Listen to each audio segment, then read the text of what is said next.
and his eyes were brown, but sometimes she saw them flash violet. She let go of the pie crust and put a hand on his chest. I forgot that. I got everything else, though. Blueberry pie won't work without it. Sure it will. It should. Anyway, we must have some. He kissed her again. Eli Corelli was as tall as his wife, though he was thicker, so in photographs he looked shorter. When Emily first met him after a lecture he'd given at the new school, she thought he had legs like tree trunks, and she loved that about him immediately, that he was so solid that if she were ever inclined to throw herself at him, he could catch her. Though it was Saturday, they'd both been working all morning, and now they planned to spend the rest of the day making a pie for a contest held by Emily's sister, Sherry. Emily didn't often go to Sherry's parties, which Sherry threw when she was between acting jobs, but she liked the theme of this one. I called her and got the scoop, Emily said. There's 2 categories, sweet and savory, and then a final big winner at the end, so our blueberry could go up against chicken pot pie, though it's too hot for that. I hope going sweet was the right move. Eli slipped his hands around Emily's waist. Emily pushed the pie crust around on the counter. She'd bought it yesterday, and it would take at least another hour to thaw. She'd said yes to her little sister's pie party on Monday before her shyness held her back, and now she was nervous. Emily had long ago accepted that Sherry was social, and she was not. Sherry was striking to look at. She had black hair, while Emily's was only very dark brown.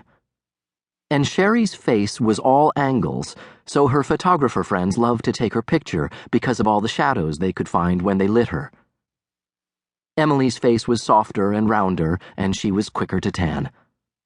Most of the time she had a spray of freckles over her nose and cheeks. She had her hair cut in bangs to contrast with her features. The sisters weren't best friends. Sherry's best friends were actors like her, and they changed every year or two. Emily was just 3 years older than Sherry. They were equally protective of each other. And if Emily was being honest, she would have to admit that she was closer to Sherry than anyone else in New York.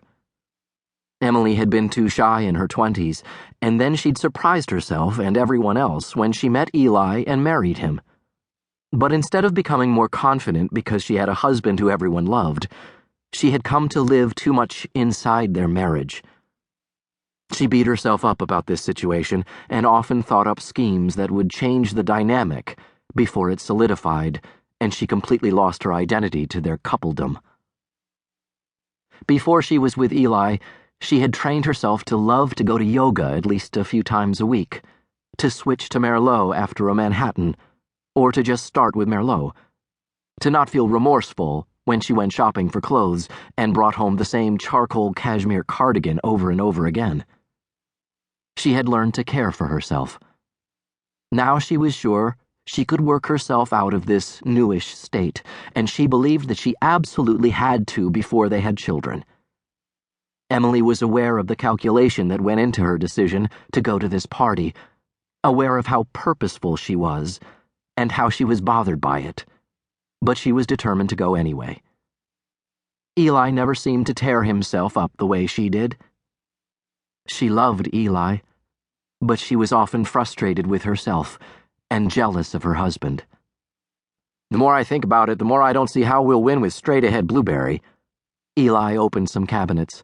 Blueberries are in season. Everybody is going to show up with the same pie. We don't have to win.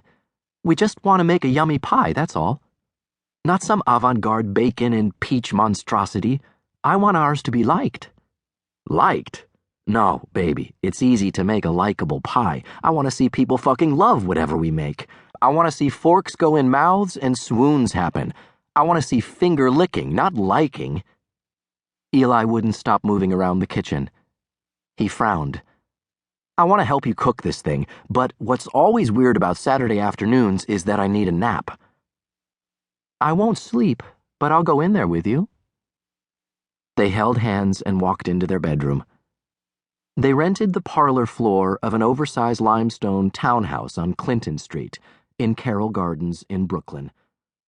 The tall front windows were near